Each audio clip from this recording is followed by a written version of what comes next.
Now I have the honor and the privilege of introducing our guest teacher, Kristin Kobus-Dumais. Kristin is a professor of history and gender studies at Calvin University. She holds a PhD from the University of Notre Dame, and her research focuses on the intersection of gender, religion, and politics.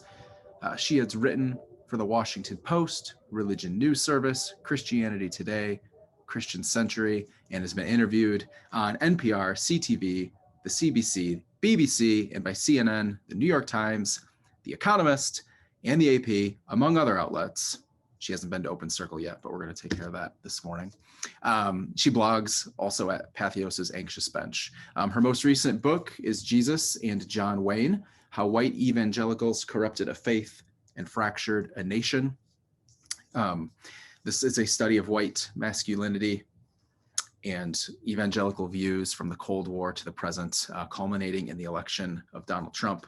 I would say that if you were raised in an evangelical home, if you come out of any sort of Christian environment, if you still identify as a Christian in some way, and you're trying to make sense of this moment that we are living in right now, I would highly recommend this book. Kristin has been very busy speaking about this around the country, around the world, and we're so grateful, Kristin, for your willingness to join us this morning. So welcome, Kristin. Thank you, Matt. Thank you so much for having me. And remind me never again to agree to speak after Cliff picks out the music because I'm kind of a mess. But that was a wonderful way to bring us into this space. So thank you for that. Yes. So my book really is at its heart a study about power and how power works, how the way power and authority is structured in intimate spaces, in families, between women and men, in terms of gender relations between parents and children, how that also connects to how power is exercised more broadly in larger society and around the world. And so that's really what this book is about, Jesus and John Wayne. I'll start off by giving a little bit of the backstory, the history of the book itself, and then explain kind of how I came to the conclusions I came to.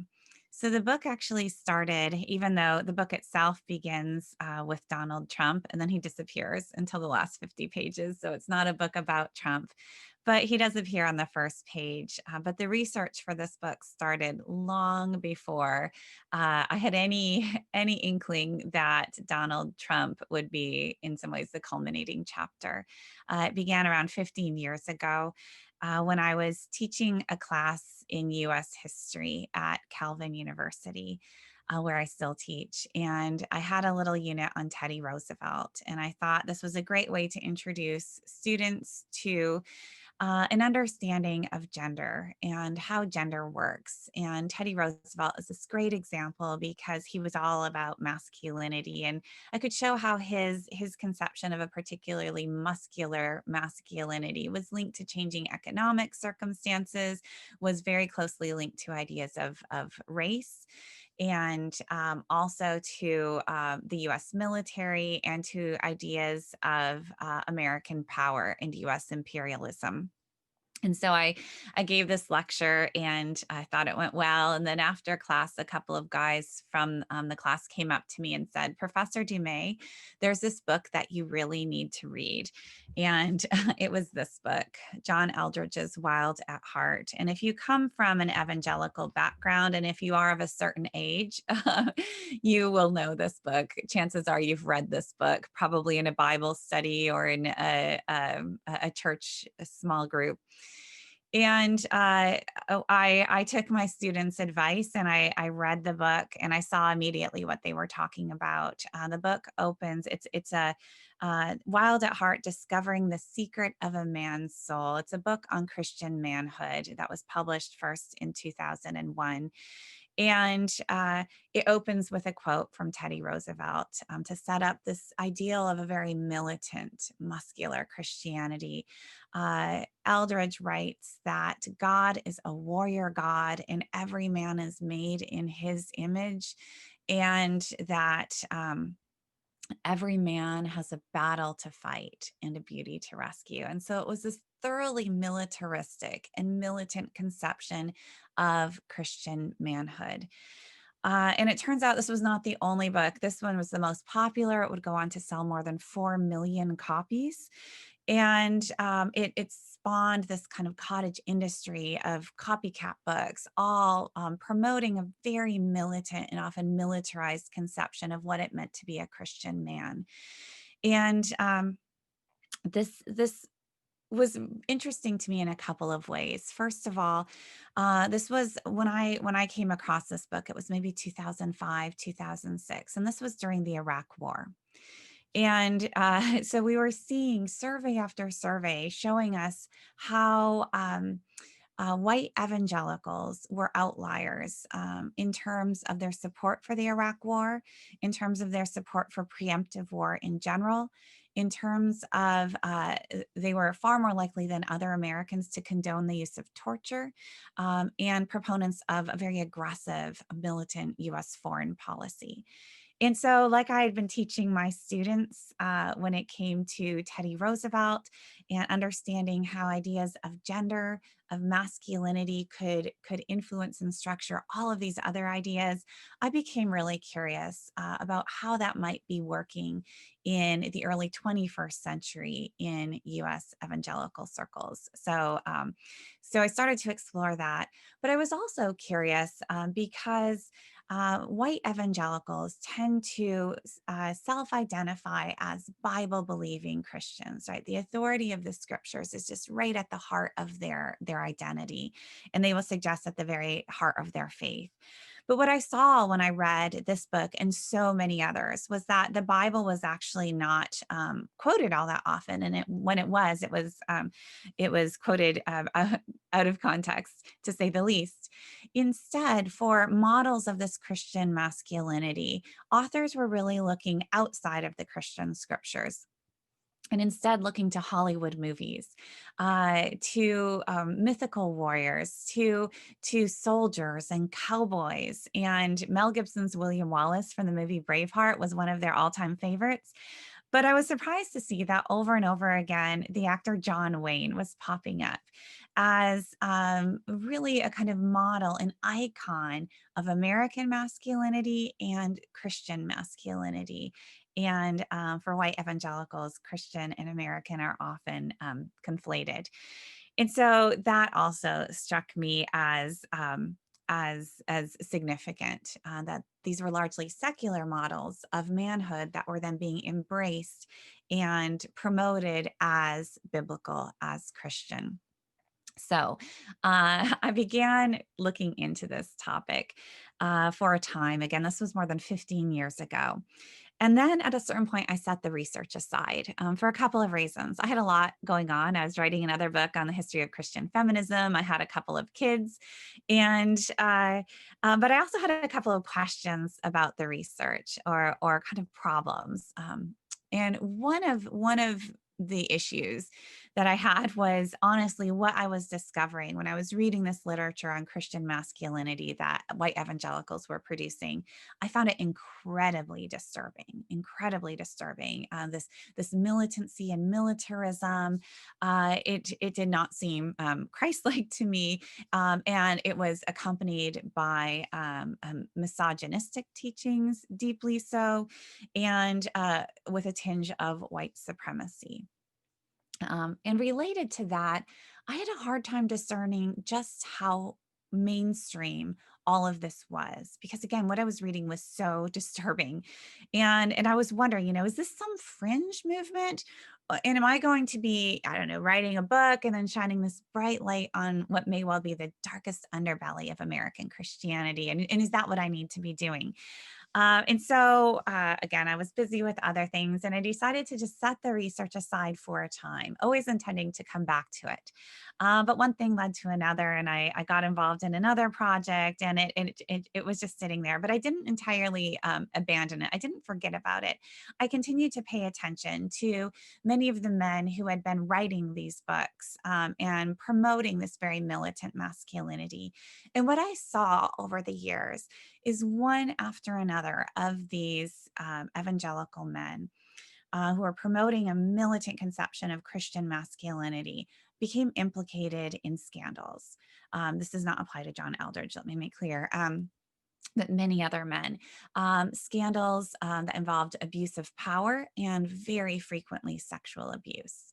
And they were either directly involved as perpetrators, oftentimes, but also often as defenders of their friends who were the perpetrators. And so I took notes. I kept gathering information and just watching this play out.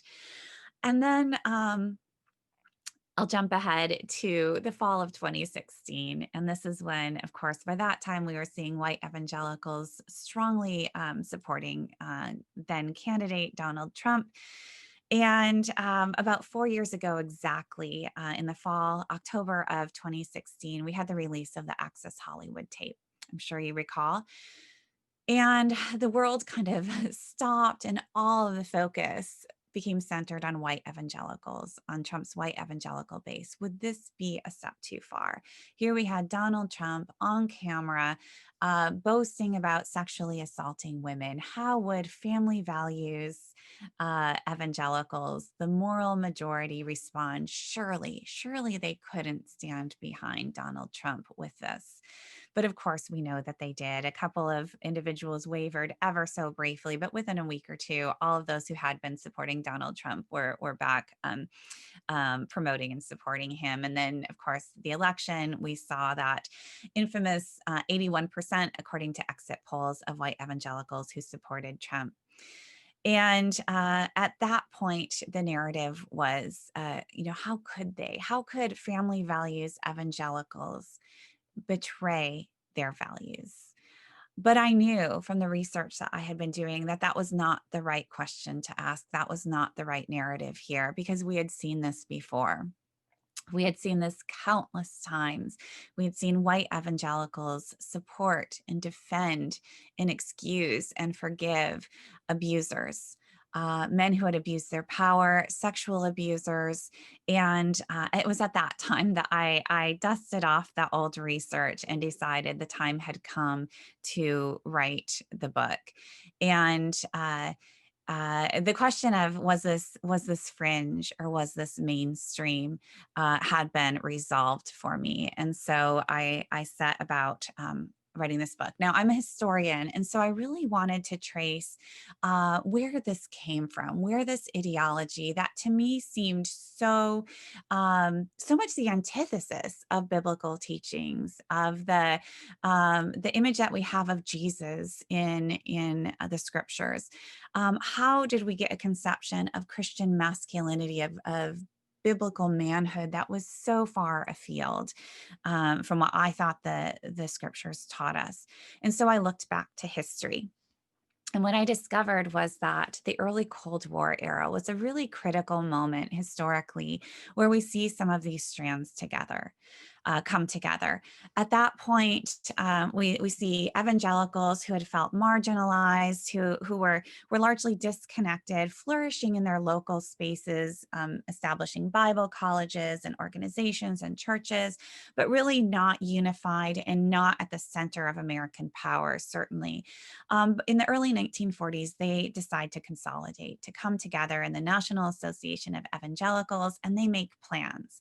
They thought that what they had to offer was so valuable that they had kind of the hold on the Christian truth, on Orthodox Christian truth, and that America needed that. And so they made plans to unite through organizations, to networks, to publish magazines with subscribers in the tens of thousands or even hundreds of thousands, and to take to the airwaves, radio, and then soon television would follow. They had all these plans, And what's remarkable is that they succeeded in these plans. But at that time, their faith was not just a purely kind of biblical Christianity. It was very much shaped by the culture that they found themselves in, the time in which they found themselves in. And by the late 40s, that was the Cold War. And as evangelicals were wanting to kind of take charge and influence the culture, they did so very much absorbing kind of this Cold War militancy and militarism. They believed that communism was a threat to God, to Christianity, to America, and to American families. And so they absolutely unified around Cold War militarism. And they believed that gender traditionalism, so having very distinct gender roles, men are very different from women. Gender difference was key here, um, was a part of what they were defending. And they believed that was traditionally American, and they believed it was Christian. And they believed that communists were going to threaten all of this. Now, in the era of the Cold War, the response to this threat, to all that they believed was good and true, was a military response. And it wasn't just a defensive strategy, but offense could be the best defensive tactic. And so they embraced this kind of Cold War militarism. Now, in the 1940s and 1950s, they were not unusual in this. Many Americans held these same values. And this was the Cold War consensus era. By the 1960s, things start to change, right? In the 1960s, we see many Americans start to question these quote unquote traditional values, this kind of recent arrangement of militarism and gender traditionalism and really Christian nationalism, the idea that America was a Christian nation and then needed to be defended as such. We have the civil rights movement, which challenges the racial status quo. And particularly for Southern evangelicals, that was incredibly disruptive to their own standing, to their own sense of power. We also had the feminist movement, and that will start to lead many people to question these quote unquote traditional gender roles, and also very destabilizing for conservative evangelicals who believed that kind of 1950s traditional gender arrangements were one and the same with biblical norms and biblical God ordained gender roles. And then we had the Vietnam War. And here, that spawns the anti war movement when many Americans start to look at what the United States is actually doing abroad and start to question their ideals, question American goodness and greatness, because Vietnam really does complicate that picture. And not only that, but American soldiers were not able to defeat what seemed to Americans this ragtag enemy of North Vietnamese. And so it really caused a crisis when it came to conceptions of American power. And conservative evangelicals, because they had embraced all of these ideals so tightly, and because they believed that they had a special role as the most faithful American Christians to kind of uphold these values, all of these values really moved to the center of their cultural identity, religious identity, and political identity. And so that's really the deeper history that we need to understand. Now, we'll also see during this time just how closely gender ideals become linked to this larger set of political and cultural issues.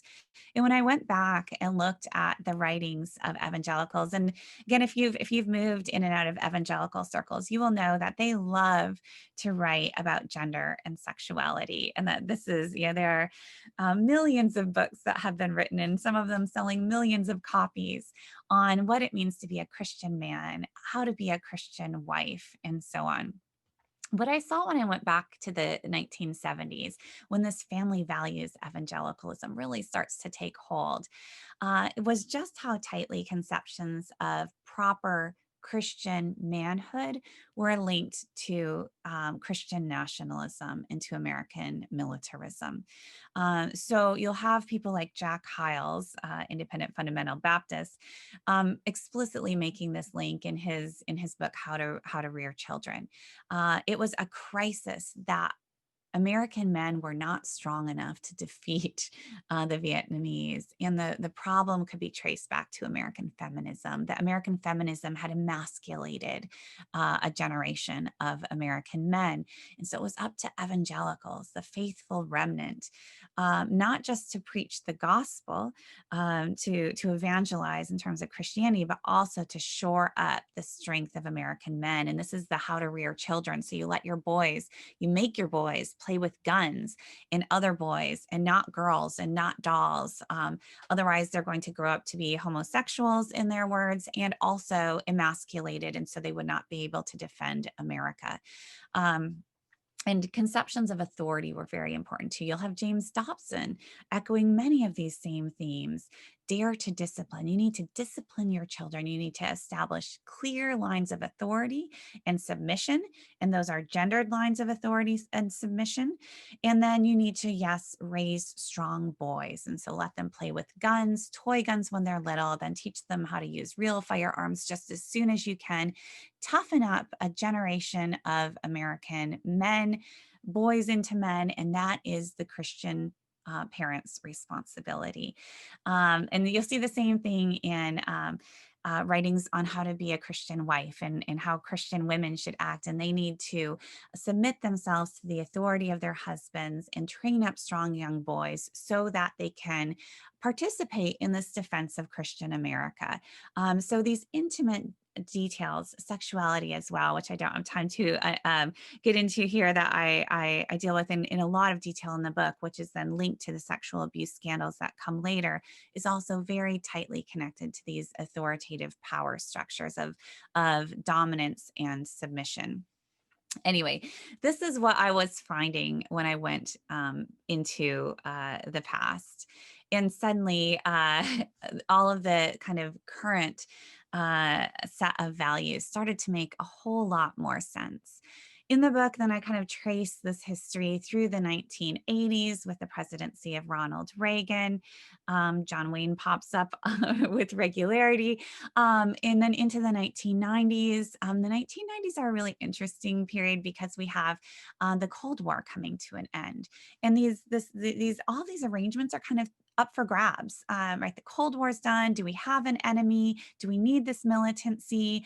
Feminism seemed here to stay. What do we do with masculinity? It was a time of confusion. Confusion is a word that comes up over and over again. And it was this confusion that sparked the evangelical men's movement, or Promise Keepers, which horrified a lot of feminists at the time. But in actuality, it was kind of a step back from militancy, but not a complete rejection of militancy. So the favorite motif of the 1990s evangelical men's movement was the motif of the tender warrior. So you still say that you keep the warrior, you keep the patriarchy. Soft patriarchy was another favorite, but you cover it with tenderness and softness, which at that time it wasn't clear. Are we going to swing in the direction of the softness, the tenderness, and then abandon the patriarchy, abandon the warrior masculinity? What's going to happen next? In fact, that's not what happened. The pendulum swings in the other way. And by the end of the 1990s, you have growing numbers of Christian men questioning this softness, questioning this tenderness, thinking things had gone too far. And this was also the time when, although the Cold War had come to an end, conservative evangelicals are trying to kind of stir up the culture wars. We still have a war. It's just a culture war, but we need tough men. We need militant men, and we need this militancy. Um, and so you see this kind of reversion. And by the end of the 1990s, a number of books are being written that are going to be celebrating a militant masculinity once again. In 2001, 3 books appear. One was John Aldridge's Wild at Heart, another was James Dobson's Bringing Up Boys, and the third was Doug Wilson's Future Men. And all of them really center testosterone as, God filled men with testosterone to make them aggressive, to make them dangerous. And so you need to live out that aggression and in order to live as God intended men to live. So it's a very militant conception. As Aldridge writes, every man needs a battle to fight. So you see what this does.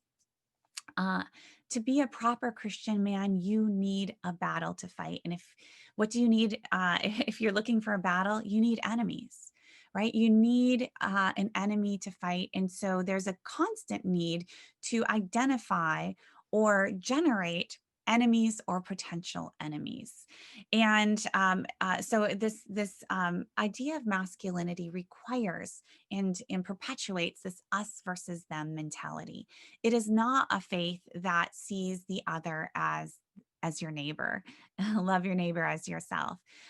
It is a faith that looks for enemies, but then it rejects the teaching of love your enemy, turn the other cheek, explicitly rejects that, and instead uses this militancy to really shore up the power of the warriors, of the fighters, of the militants. And so that's the pattern that I came to see in this literature. Just months after these books were published, in 2001, terrorists strike the United States. And that really just amplifies this militancy. It was all, the pendulum was already swinging, but that's when things really take hold. And that's probably bringing us then to the era where I first discovered this literature, in an era, recent history that you're kind of familiar with. What happens next, where we go from there. So I won't fill in all of those blanks for you right now, but I'll jump back to 2016 and really up to the present moment. This narrative again of betrayal, that white evangelicals had betrayed their values to vote for Donald Trump and now to support the Trump administration. The politics and the person of Donald Trump for the past 4 years. The idea that this is a betrayal makes no sense if you understand that a militant white patriarchy was always at the heart of family values politics. And once you understand that, and once you understand that this has generated this us versus them way of seeing the world, that this has worked against any conceptions of the common good, when you understand that this ideology, this framework, is the lens through which many evangelicals read their scriptures, a lens that easily dismisses teachings like loving your neighbor as yourselves, dismisses teachings like the fruit of the Spirit, love, joy, peace, patience, kindness, gentleness, self-control, right? That it has, in fact, as I suggest in my subtitle, corrupted a faith. It has changed that faith so that the Jesus of the Gospels is no longer the Jesus of the Gospels. The Jesus of the Gospels has been transformed into a warrior Christ with tattoos down his leg, riding a horse into battle with sword drawn, ready to slay his enemies and leave a bloody mess. And so that's the story I tell in Jesus and John Wayne. It's a troubling story. It's an incredibly disturbing story, but I think it is also a clarifying story. And I'll close just by suggesting that the book has been out for 4 months now, and I have been astonished by how white evangelicals themselves are embracing it. Many, many are reading this and saying, this is the story of my life. And I'm not okay with that. And I had very little hope, honestly, when I finished this book. It is a disturbing book to write. I have a little bit of hope now when I see the humility with which it's being received in those communities. So thank you for letting me join you today, and blessings to all of you.